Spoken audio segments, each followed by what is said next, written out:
ভাগ্নি মামার বাড়ি এসে ভীষণ খুশি। কি অভিনয় করে দেখতে হলে আমাদের সাথেই থাকুন।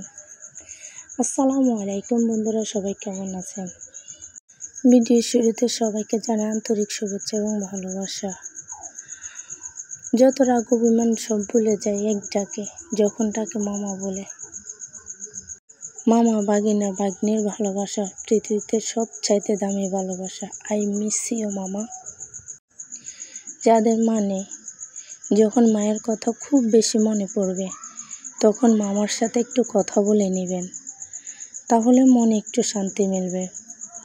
মামাদের সাথে কখনো রাগ করে থাকবেন না, তাদেরকে চোখ রাঙিয়ে কথা বলবেন না, তাহলে আপনার মায়ের মনে খুব কষ্ট হয়। মুখ ফুটে না বললেও মায়ের মুখের দিকে তাকালেই বুঝতে পারবেন যে উনি কতটা কষ্ট পেয়েছেন। কারণ ভাই বোনের সম্পর্ক আত্মার সম্পর্ক, তাই মায়ের সামনে কখনোই মামাদেরকে নিয়ে কথা বলবেন না। মামা এমন একটা শব্দ যার মধ্যে মাকে খুঁজে পাই। আমার নানু নানি দাদু দাদি কেউ বেছে নেই। মামার বাড়িতে গেলে কলিজাটা হাহাকার করে ওঠে। নানু নানির কবর দেখলে তার মধ্যে মামাদেরকেও দেখতে পাই না, তারা থাকে দূর প্রবাসে, তাই এখন আর মামার বাড়ি যাওয়া হয় না।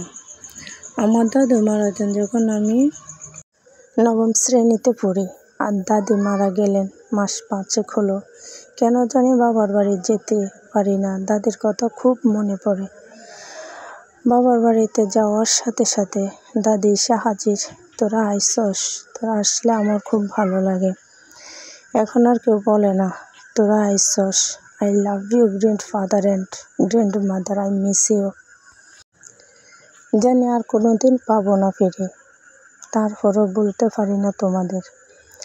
আল্লাহ, তুমি আমার নানু নানি দাদু দাদি, আমার শাশুড়ি ও আমার যত আত্মীয় স্বজন মারা গেছে সবাইকে তুমি জান্নাতের উচ্চ মাকাম দান করো। আমার ভিডিও যদি ভালো লাগে তাহলে লাইক কমেন্ট শেয়ার করবেন। আর যারা এখনও সাবস্ক্রাইব করেন নাই নতুন আমার চ্যানেলে, তাহলে আমার চ্যানেলটি সাবস্ক্রাইব করে দেবেন।